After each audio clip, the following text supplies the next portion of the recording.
Opisyal na ibinalik ng National Museum of the Philippines ang 4 sa 6 na mga pulpit panels na matagal nang nawawala sa Archdiocesan Shrine ng Nuestra Señora del Patrocinio de Maria Santissima sa Boloon nitong probinsya.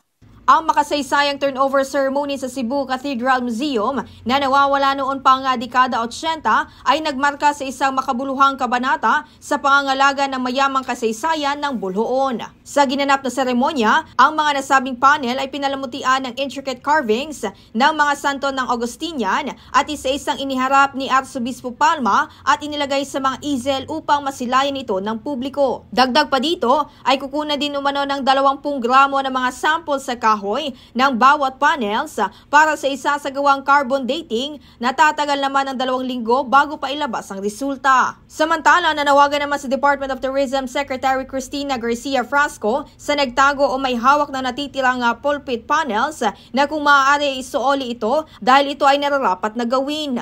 Dagdag pa ni Frasco na pagmamayari umano ito ng Boloon Church na mahalaga sa kasaysayan ng nasabing probinsya kung kaya't aniya ay suportado nito ang lahat ng plano at mga hakbangin na pangungunahan ni Cebu Archbishop Jose Palma ang pangangaral sa kagandahang taglay at hatid ng nasabing pulpit panels. We are very grateful for the return of the panels and we are hopeful that this will further spur economic growth. Mula rito sa lungsod ng Cebu, Star DJ Kylie Cristal nag-uulat para sa number 1 and most trusted radio network in the country, Bombo Radio Philippines. Basta Radio, Bombo!